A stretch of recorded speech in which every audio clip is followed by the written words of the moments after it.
Hello and welcome to Gaming Game. My name is Muzz and welcome to my review of Cobra Kai Season 4. Now, I wasn't the biggest fan of the Karate Kid films when I was younger. I had seen the first one a couple of times, thought it was a good movie, but the sequels I wasn't really that interested in. So when I saw there was a TV show about like the aftermath of it, like 30, 40 years in the future, I wasn't initially that excited, so I didn't watch it until the third season came out. And over lockdown, I binged it last year, and I absolutely adored it. I don't know what it is about it. Sorry, I just need to get my notes up. It should have been up. I don't know what it is about it. Well, I do know actually. I'm going to tell you some things. Basically, it has that kind of 80s cheese where it knows what it is trying to be. However, although there is some cheesy moments in it, there's also some really good characters in there, and they actually deal with some issues that are on a bit more of emotional. Like there's father issues, abandonment issues. There's love triangles, and there's getting serious injuries that could potentially leave you in a wheelchair. So there's a lot going on in this show, and to cut a long story short, I absolutely loved it. It just captivated me. The characters are they're relatable. They're sometimes they can be assholes. Sometimes they can be really nice. It's not just your standard kind of good guy, bad guy. Technically there is, but there's a lot more nuance to it, and there's a lot more depth to these characters than I think from the outside you would give the show credit for. But it really does, and it's also quite funny as well. I do like it. So anyway, we've got a lot to go through. So season 4 starts with episode 1, and Daniel and Johnny, they are working together. Eagle Fang and Miyagi Do are working together to beat Cobra Kai, and just from the as a fan, as a person who's watched, it's just nice to see them working together, even though it doesn't work out at all. So we also get introduced to Mr. Silver, who was one of the antagonists from, I don't know if it's this third one, but basically he is back in the franchise. He is being recruited by John Kreese to take over or come and be a sensei at his dojo. And initially he's not really keen, but Kreese talks to him, kind of plays like the man card, like you're being a man, and then that kind of wakes him up, I guess. So the first episode is kind of just about establishing where we are. The Cobra Kai's, the Miyagi-Do and Eagle Fang are going to war, and they're all preparing for the Hill Valley finals, where the winning dojo will essentially be the winner, and the other ones will have to shut up shop. So then we go into episode 2, and Johnny and Daniel, they're butting heads, but they agree to kind of learn each other's styles. So Miyagi-Do being a bit more defensive, Eagle Fang, Cobra Kai being a lot more offensive. And then we get introduced to the new kid, Kenny, who I wasn't initially psyched about his role in the show, but it does come good towards the end, which I will get to. And then we get more of a role for the younger brother of Sam, Anthony, who is quite a decent actor, but I don't think his role in it, like, I get that we're trying to introduce him more, but I wasn't too keen on his storyline. It's kind of like the bully who doesn't want to be the bully. I've seen it before. And Robbie returns to Cobra Kai, and that was in it. And so we know kind of where his allegiances lie now. And then while he is there, he is actually teaching the Cobra Kai kids Miyagi-Do so that they know what they're going up against, which is obviously a betrayal of him, but he's trying to get back at basically everyone who he feels has wronged him. And again, Robbie's one of those characters that's gone from like being this good guy to, and the show does it so well where it shifts characters to allegiances, and it makes them likable or less likable. But even though they're less likable, they still have likable qualities. It does a really good job, the show, of doing that.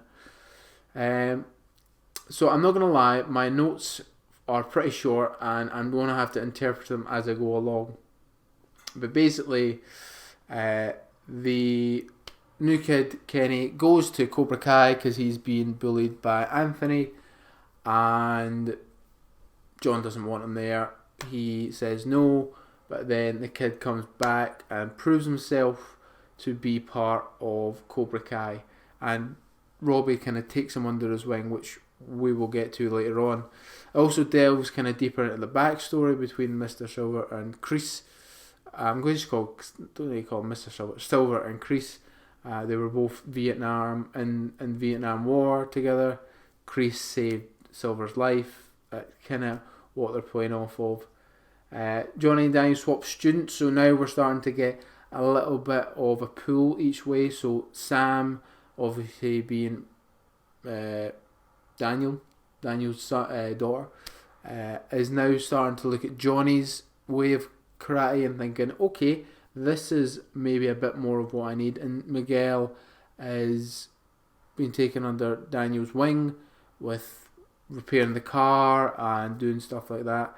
So it's a nice little kind of switch up where they're starting to lean towards different senseis, but at the same time they do want to stay loyal to their own. Episode 4, so Johnny's still concerned. He's starting to play over in his mind about Miguel going to Daniel. I guess he just doesn't want to lose another son, which obviously Miguel isn't, but he feels like he is his son.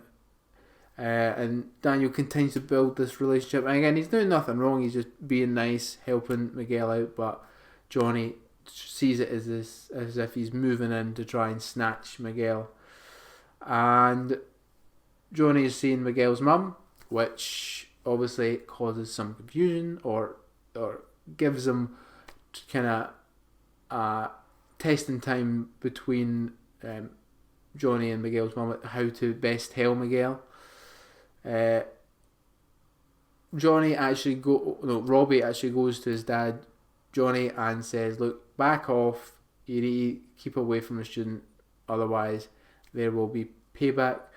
And then the two JoJos almost fight, so Cobra Kai, the three JoJos, but we're Miyagi-Do and Eagle Fang are one dojo at this point.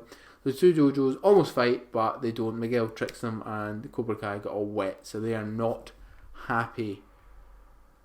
Mr. Silver and John, this is the other dojos who talk. They kind of want to lay down the line and just be like, look, we need to draw the line here. We'll do it at the valley, but it's really, I think, an intimidation tactic, because Silver, this is where Daniel sees Silver for the first time, and he's like, what is going on here? We need to, and Silver brought Danny into Cobra Kai away from Mr. Miyagi.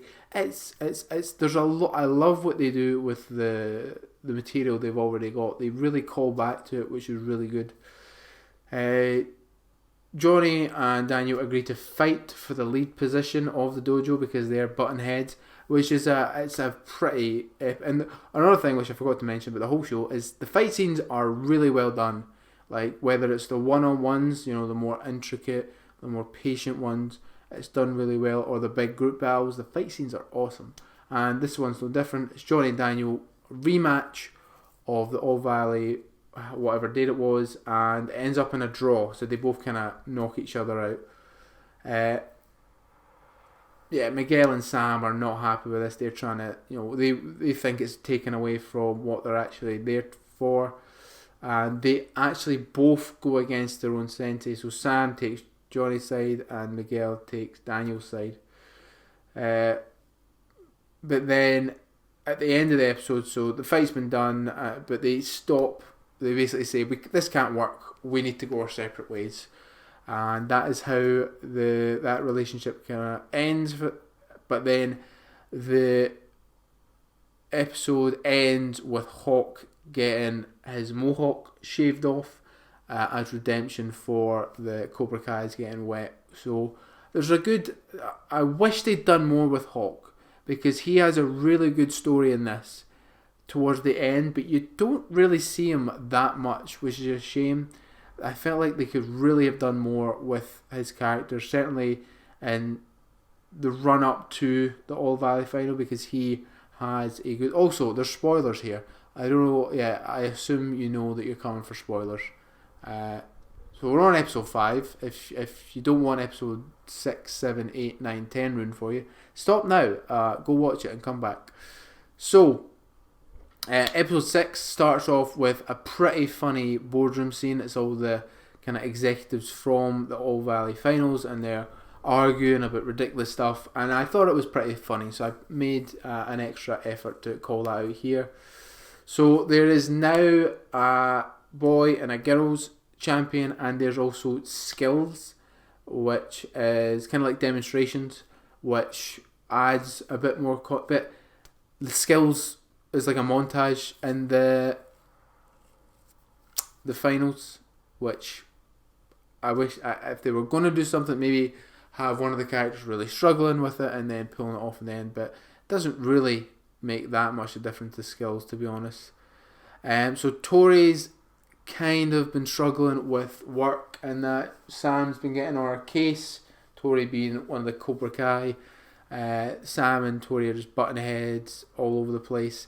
But Sam's mum, Amanda, actually goes out and reaches out to help her, because she got her fired from her job, and she understands she doesn't understand. She finds out what she is actually going through, which her mum is ill, Tori's mum's ill, and Amanda just wants to help her, but of course Tori is not too forthcoming with the help, or not wanting the help. And then Hawk gives up in karate, so obviously the attack, the shaving of his hair has really knocked his confidence off, so he gives it up. And Johnny tries to recruit a girl, which I think was a pretty funny scene as well. It's well done. It's not creepy, thankfully, but it's well done in a kind of humorous way, that Johnny thinks that he's this cool kid who can go and talk to any girl to get them to do anything, but he can't get them to join his karate club.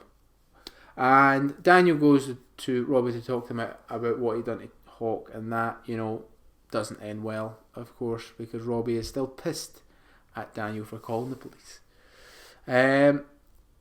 So episode 7, I'm not really enjoying the younger brothers kind of love triangle with Kenny. It's there to kind of build conflict, and we've done this. We've done this before, where the love triangle creates conflict. So hopefully that gets worked out in season 5, which there will be. Miguel discovers that Johnny is kind of getting with mum, and they have to sit down and explain to him. And Miguel seems, pretty okay with it, because obviously he likes Johnny. He's his sensei, and he, I think looks up to him, which is good. But Kreese and Silva are now, they're starting to go at it a little bit. They're starting to up the ante, place bets on who's going to win fights in their dojo and stuff, which creates a good amount of tension between them. And because Johnny is seeing Miguel's mum, he starts to treat Miguel a little bit differently. People are calling him out for being the teacher's pet and all that. And this leads to basically Johnny opening up to Miguel about why he wants to be there for him. He wasn't a good father. He didn't have a good father. And it's some of the scenes in this, especially by the younger actors, Miguel and Robbie in particular, are really well done. The emotion that they give off, the tears, it's really, really well done, and I think it deserves special credit. And this is one of those scenes where the emotion is there, and it's a real heartwarming scene. This is something that when you go on a journey with these characters, you build up like not a relationship, but you get to know them, and you can tell when they're really pulling for the heartstrings, and I think it works in a lot of cases in this series. And Sam joins Johnny and Miguel for training. So Sam's joined up with Johnny to kind of learn some moves, and Kreese gets Silver in line, so he talks him down. He says, listen, you listen to me, there's no more of this going against me, you follow me, we're here for Cobra Kai, listen to me please. Doesn't say it quite that politely. Episode 8, that's what I meant to say. And Stingray is back, our old favourite Stingray. Seems like he's living at his sister's, who's doing pretty well off. There's a neighbour who is not too happy with him. And he goes to Cobra Kai and Kreese kind of rejects him. It's also prom night, so you've got Sam going with Miguel, and then you've got Tori and Robbie who are going together as well. Obviously, clashes of couples because Sam and Robbie used to be together, Miguel and Sam used to be together, Miguel and Tori used to be get together, and now it looks like Robbie and Tori are going to get together. So it's now a love square, yeah. So it's all getting a bit lovey-dovey, and then basically Robbie gets money from Silver to go to the prom, and Johnny doesn't like this. His ex-wife appears and basically says, look, you need to deal with this. So he goes to deal with it, and he gets in a fight with Silver, who kicks his ass. But then Kreese stops Silver. He says, no, this is not right, we can't do this. And he does care. He cares for Johnny, which again adds another layer to his character, because he's been portrayed as this big bad, and very well done. He's such a evil man. He just has such a presence on screen, and it's just his body language. He doesn't need to say much, but just the way he kind of moves and the way he stands, you can tell he's just a bad man. But this shows that he does actually still have a heart. Back to the prom, Stingray invites everyone back to his sister's house, which is a grown adult, bringing kids back. Strange, very strange, but we'll go with it. It's a kids kind of show. And Miguel, Sam, and Tori and Robbie get into a fight. They all end up in the pool, and everyone jumps in and thinks it's great. So when Miguel gets back, him and Sam have a fight. When Miguel gets back, he wants to talk to Johnny. Johnny is out on the floor. Looks like he's been drinking, but obviously get knocked out. And he opens up to Miguel about wanting to be his son. And that, again, this is one of those scenes that is really, really well done. Miguel's putting on the waterworks. It's like, oh, this is so heartwarming. But then Johnny ruins it by saying Robbie instead of Miguel. And that just, Miguel's like, nah, this is not good. And to end, Robbie and Tori kiss, so we kind of saw that coming. And then to end, Stingray goes back to Cobra Kai, but Silver beats him up, which is a key point that we're going to get to. So now, episode 9 and the tournament has arrived. It's kind of startling jump, because we go from that scene to and the tournament hasn't been mentioned for a couple of episodes now. The tournament hasn't been mentioned for a couple of episodes, and we don't.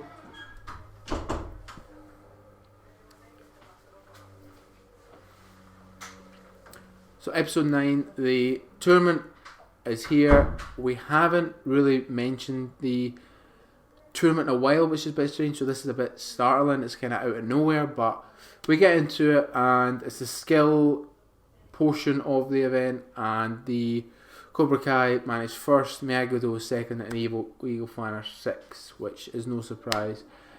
Kerry Underwood makes a weird appearance, which I thought was a little strange, and then they try and make this like 80s montage kind of moment, which I'm all for, but the song doesn't really work for it. Kerry Underwood just wasn't a good song for what they were going for. Hopefully they try again, because I love an 80s montage. And Hawk finally gets his confidence back after getting a kiss from the girl who he went out with. But this is obviously big for him, but it does. I wish there was more of it. It's a good moment, but it could have been made better if we had bigger build up to it. So then we have Robbie beats Kenny, and pretty viciously, no mercy, doesn't hold back, and this causes Kenny to run to the locker room. Anthony actually goes to apologise, but Kenny's like, nah, I'm having none of you. You are... Yeah, he starts beating him up. Robbie comes in and stops him, and he's not happy with him. So then we get Hawk versus Miguel. Now this is looking to be a very good fight, and unfortunately Miguel re-injures his back that he broke in start of season 2. So we're kind of left on that cliffhanger, and now we come to episode 10, where Miguel has 30 minutes to recover, otherwise he forfeits the match. So the 30 minutes go by, there's a timer on, and he forfeits the match, and he just leaves. He's not seen again until, or kind of mentioned again until the end of the episode, which was quite surprising, but I'm kind of glad that they went down this route, because it's different, because you're expecting Miguel and Robbie to go at it, but then the final ends up being Robbie versus Hawk, which I think is again, if Hawk had a bit more, just a few more, maybe a handful of scenes where he was really down on his luck, I think this could have been a better moment, where Hawk and Robbie in the final, and again it's a cracking fight. They're going at it, it's back and forth, goes to sudden death, and they take off their tops. It's all very spectacular, but it's really well done. Sorry, I should call him Eli, because he is no longer Hawk really without the mohawk, although the Hawk tattoo does come out. So Eli ends up winning the whole thing, beating Robbie, which I was pretty shocked about that, and it made sense that Hawk did win, because to get redemption for the shaving of the hair. So Johnny and Danny actually make up, because Daniel realises that Johnny is a key part of the success of both dojos. So they agree to kind of coach together, and then Chris kind of starts to see the error of his ways. He looks at Johnny and he's like, during the fight, because Silver's basically saying, do anything to win, whereas Chris says, no, you fight your own fight, you do what you want to do. And Tori ends up winning, which means Cobra Kai is the winner, which means Eagle Fan and Miyagi-Do are done for. They can no longer open dojos, and Silver announces that they're franchising out Cobra Kai. It's going to be all over the valley, which is obviously bad news for Daniel and Johnny. But then we find out that Silver paid off the ref, because Tori she didn't mean to elbow Sam in the face, it was just kind of happened, but maybe a point should have been deducted for that, but Silver paid off the ref. Tori actually finds this out, so interesting to see how that plays into next season.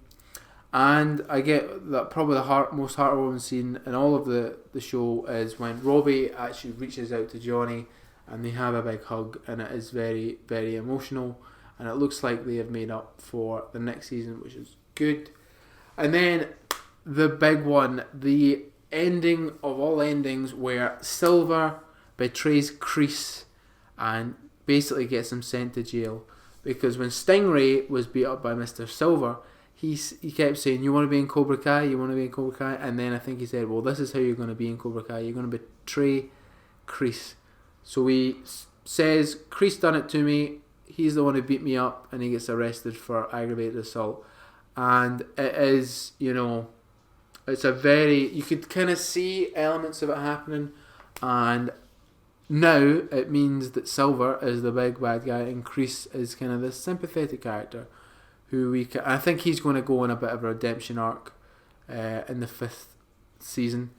And then to finish it off, Miguel ends up leaving home and goes to Mexico to visit his father. So I think we're going to have Johnny going after Miguel, maybe with Robbie, I'm not sure, but that is the season of Cobra Kai, and yeah, I'm so glad they're doing another one. Put it that way.